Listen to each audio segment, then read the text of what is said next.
I was born into a family that already knew pain. By the time I was old enough to understand anything, my parents' faces were carved with the kind of exhaustion that no amount of sleep could cure. But it wasn't until my sister, A, arrived, a tiny, fragile baby who never once cried with the strength of a healthy child, that I understood just how heavy life could be. She was a miracle, my mother always said. A miracle with a super rare defect in her brain that rewired everything about how she would live. From the moment Aya entered the world, doctors gave us charts, words, and probabilities that didn't sound real. Severely disabled, lifelong care, complications in motor skills, all those terms became a permanent part of our vocabulary. She learned words slower than other kids, if at all. Her hands didn't quite do what she wanted them to. Walking took years. She was, and still is, cognitively 9 years old, even though she's 18 now, and yet she's the sweetest soul I've ever met. She hums to herself while coloring pictures of cats and rainbows. She laughs at the same jokes we've told her since she was little. She's trusting, sometimes heartbreakingly so. She doesn't understand why people can be cruel, or why they sometimes stare. Growing up alongside her was strange. When you're the older sister, you expect some level of responsibility, sharing toys, teaching them to tie shoes, maybe even babysitting. But in my house, my role evolved into something much bigger. By the time I was 10, I could change a diaper faster than some adults. By 12, I was preparing special meals and feeding her at the table when Mum was at work. I didn't think twice about it then. That's just what you did for family. It all shifted when she hit puberty, or rather, when she was supposed to. A's body never kicked into gear like mine had. She didn't produce the hormones she needed, so medical interventions started when she was around 17. The doctors said it would help her grow and develop, but to me, it just made everything more complicated. Because with puberty came new layers of care layers. My dad refused to touch. Dad wasn't always like this. When A was a child, he was involved, feeding her, carrying her, even bathing her. He'd wash her hair gently, making bubbles in the sink to make her smile. But as she grew older, he pulled back. By the time she was 13, he had stopped bathing her completely. He claimed it was illegal now.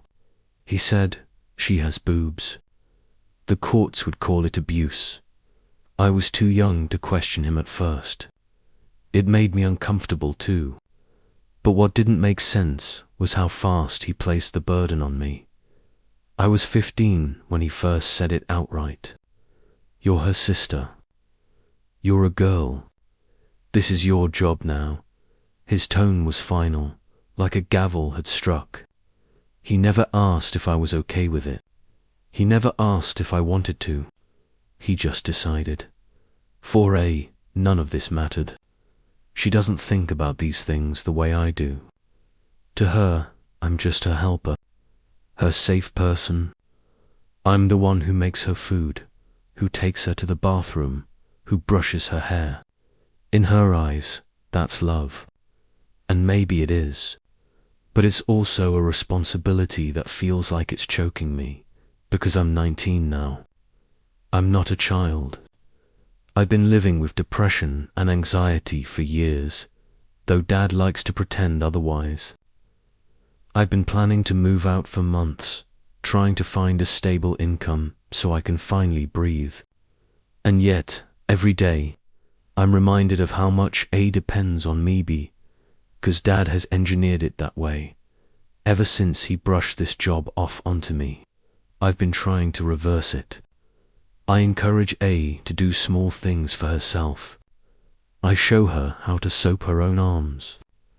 I let her try brushing her own hair. But it's slow work.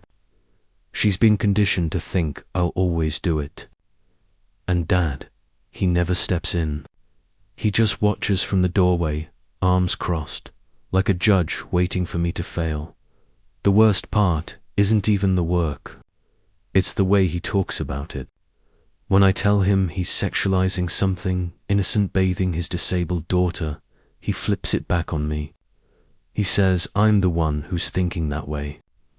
He says the courts disagree with you, as if some invisible authority is standing behind him, nodding along, as if he's not just making excuses for abandoning his responsibility. I can't tell if he's embarrassed, scared, or just lazy. Maybe all three. But I do know this. His refusal to help is not about the law. It's about his discomfort. And somehow, that discomfort became my burden. I love a God. I love her. But I don't want to be her mother. I don't want to be the only one keeping her afloat. I don't want to be the reason she can't function when I'm gone. And that's exactly what's happening. Every time I lather shampoo into her hair, I feel a mix of guilt and resentment. Guilt because she's innocent, because she didn't ask for any of this. Resentment because Dad is downstairs watching TV, free from all of it, while I'm upstairs scrubbing his daughter clean. It's a strange, lonely kind of anger. People on the outside don't see it. They see a devoted sister, an angel, a caretaker. They tell me how strong I am. They tell me A is lucky to have me. And maybe she is. But sometimes I wonder what it's cost me to be that person. I think about the future constantly. In 6 months, if I can just land a stable job, I'll move out. For my own health. For my own life. But what happens to A then? Who will bathe her? Who will brush her hair? Dad. He's made it clear he won't. He'll find a way to push it on someone else. And I will be left confused and alone, wondering why I left her after years of being her everything. That's the knot I'm in. Loving her and wanting to leave. Wanting to teach her independence, but being forced into dependence. Feeling like the villain for wanting my own life. When I lie awake at night, listening to her soft breathing from across the hall, I wonder if I'm already doing her harm by being so available, by stepping in for everything, by letting Dad off the hook. Sometimes, I even imagine what it would be like if I stopped tomorrow, if I just said no. Would he finally step up? Or would I simply suffer? That's the part that keeps me from acting, the fear that my refusal would hurt her, not him. People like to say family is everything, but what happens when being family means losing yourself? When being family means you're not allowed to grow up, to leave, to live? I've been asking myself that question every day lately, and the worst part? I don't have an answer yet. The first time I realized I was burning out, I was standing in the bathroom, wringing out a washcloth. A was humming a tune from a cartoon she liked, blissfully unaware of the tension building in my chest. The warm water smelled like lavender soap. It should have been calming. Instead, my hands were shaking. I remember looking at her, at the way she sat patiently, waiting for me to finish hand, feeling this sudden wave of panic. Not anger, not sadness, but panic. Like I was drowning. I could hear Dad downstairs, laughing at some show, the TV loud enough to rattle the walls. And it hit me. This wasn't my life anymore. This was my cage. I kept moving my hands, rinsing, wiping, scrubbing, but in my head, something was breaking. I wanted to drop the cloth and scream. I wanted to throw the soap at the mirror. Instead, I just kept saying, "You're okay." Almost done. My voice sounded like it belonged to someone else. Afterward, I locked myself in my room and cried silently into my pillow so A wouldn't hear. It wasn't her fault. None of this was her fault. But the weight of it, all being 19 and feeling like a mother to an 18-year-old, was crushing me. I started small rebellions after that, teaching A how to soap her arms, making her practice brushing her own hair, setting her clothes out and asking her to dress herself even when she struggled. She'd pout sometimes, but she'd try. I told myself this was for her own good, that I was giving her tools for when I was gone. But deep down, I knew I was also trying to claw back pieces of my own freedom. Dad noticed, of course. He always does. One night at dinner, he said, "You're making things harder than they need to be. Just help her." His tone wasn't angry, just dismissive, like my exhaustion was an inconvenience to him. I snapped back for the first time. Maybe if you helped her, I wouldn't have to do everything. The room went silent. A blinked at us, fork halfway to her mouth. Dad's eyes hardened. "Don't start with me," he said quietly. "You know why I can't? Because she has boobs." I shot back. "Because the courts would disagree." I mimicked his words. "She's your daughter, not mine." He didn't yell. He just stared at me like I was some stranger who'd wandered into his house. "Watch your mouth," he said. Then he turned back to his food. The argument ended there, but something shifted between us. He stopped even pretending to help after that. If I needed anything, help in the bathroom, help changing clothes, he'd call for me from the other room. "She needs you," he'd say. "Not we. Never we. Always me." It's a weird kind of gaslighting, to be told constantly that something is illegal or inappropriate when you know it isn't. I even Googled it one night, hands trembling over the keyboard. Can a father bathe his disabled daughter? I read through articles, forums, legal opinions. Nothing I found matched his claims. Parents care for disabled children every day. There's no magical law that makes it illegal once puberty hits. What I found instead were stories like mine, siblings forced into parental roles, parents who stepped back out of discomfort. It was like reading my own diary on other people's screens, but knowing I was right didn't make it easier. Because at the end of the day, Dad held the power. He paid the bills. He made the rules. And I was still under his roof. I started looking for jobs more seriously after that. Anything that would get me out. I filled out applications at grocery stores, coffee shops, I refreshed my email obsessively. I pictured an apartment with my own dishes, my own bed, my own silence. No lavender soap, no washcloths, no constant calls for help.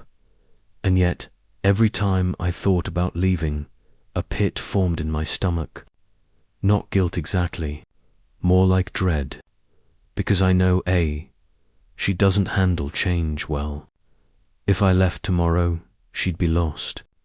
She'd sit in the bathroom waiting for me, not understanding why I wasn't there. Dad wouldn't explain. He'd just tell her to figure it out, or worse, dump the responsibility on someone else. Sometimes I fantasize about calling social services, telling them everything. Maybe they'd send someone to help.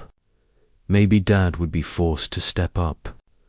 But the thought of strangers walking into our house, of being questioned or moved, makes me sick. She's innocent. She's happy in her small world. I don't want to shatter that. So instead, I swallow it. I plan. I teach her small things, like how to hold a loofah or rinse shampoo. I tell myself I'm doing the right thing. That one day she thanked me for making her more independent, but there's a dark voice in the back of my head whispering that none of this will work, that no matter how much I teach her, Dad will undo it. That as soon as I'm gone, she regress. That he'll let her sit unwashed, neglected, until someone else swoops in. The tension between us has grown into a living thing now. It fills the house. Sometimes we barely speak. Other times, we argue in low voices so A won't hear. He tells me I'm dramatic, that I'm trying to make him look like a monster, that I should appreciate what I have. But what do I have? A father who won't parent, a sister who needs more than I can give, a future shrinking before my eyes. There are nights when I dream of just running, packing a bag, slipping out, never coming back. In those dreams, I feel light, like I'm floating. But then I wake up, and the weight slams back down. Last week, I sat on the edge of my bed and asked myself out loud, am I wrong for not wanting to bathe her? The words felt ugly in my mouth. I hated myself for even thinking them. But I also knew they were true. Because here's the thing no one tells you about caregiving. It's not just the tasks. It's the erasure of yourself. It's the way your own needs get pushed so far down that you forget they exist. It's the way love turns into duty, and duty turns into resentment, and yet, every night, I still help her brush her teeth. I still help her into clean clothes. I still braid her hair when she asks. Because I love her. Because she didn't choose this. Because I don't know how not to. That's the breaking point I'm living in. Halfway between who I am and who I'm expected to be. Halfway between the sister and the caretaker. I don't have an answer yet. But I know one thing. This can't last forever. Something has to give. When I picture my future, it's always in fragments, tiny snapshots that I stitch together in my mind like a film reel. In one frame, I'm standing in a small kitchen of my own, boiling pasta for dinner while music plays from a speaker. In another, I'm unlocking the door to an apartment that smells like candles and freedom instead of damp towels and soap. And in the last frame, A is somewhere else, safe, cared for, maybe even smiling. But between those frames is the blank space I can't fill in. How do I get from here to there without tearing something essential apart? I've started making plans quietly, almost superstitiously, as if saying them aloud will make them vanish. I've built a savings envelope under my mattress with babysitting money and the small checks I get from tutoring online. I've bookmarked studio apartments and cheap shared houses on my phone. I've even written a resignation letter in case Dad tries to make me feel guilty when I leave. But none of that solves the central problem. A still needs care. Sometimes at night. I talk to her while she's falling asleep. Her eyes droop, her hands clutch her stuffed cat, and I whisper things she doesn't fully understand. One day you're going to be so good at brushing your hair, you won't even need me, or soon you'll be able to soap your arms all by yourself. She smiles sleepily, murmurs something like okay, and drifts off. I don't know if I'm trying to repair her or myself. The fear of abandoning her claws at me. It feels like a betrayal, even though logically I know it isn't. I've read enough articles and forums to know that siblings of disabled people are not meant to be full-time caretakers forever. We're allowed to live our lives. We're allowed to have boundaries. But knowing that and feeling it are two very different things. Dad doesn't make it easier. He still refuses to acknowledge the situation for what it is. Every time I bring up the future, what happens when I move out? He waves me off. We'll figure it out, he says. Or, don't worry about it. But of course I do. Because he won't. Because his we really means you. Sometimes I fantasize about a conversation that will never happen. In it, Dad sits across from me at the kitchen table, hands folded. He looks me in the eye and says, "I'm sorry. I failed you. I failed A. I should have been there." In this fantasy, he explains that his fear of being accused of something stopped him from acting, but he's ready now to step up. He promises to take a parenting class, to hire a home aide, to build a real plan for A's future. In this fantasy, he hugs me at the end, but when I blink, the real Dad is back. Remote in his hand, TV blaring. "A needs you," he calls up the stairs. I've begun to think of this as a kind of grief, not for a death, but for the family I never really had, for the father who should have protected me from this burden, for the childhood I lost to caretaking, for the sister who deserved 2 parents and got 1 overworked mother and 1 father who opted out. But grief isn't the only thing I feel. There's also resolve. A growing, hard little seed of resolve that whispers, "You will get out. You will build a life. You will not drown here." I imagine telling A when the time comes. I picture sitting her down, maybe with Mum there for support, and explaining gently, "I'm moving soon, but we're going to make sure you're okay." I'll use simple words. I'll smile even if my heart cracks. She'll probably cry. I'll probably cry.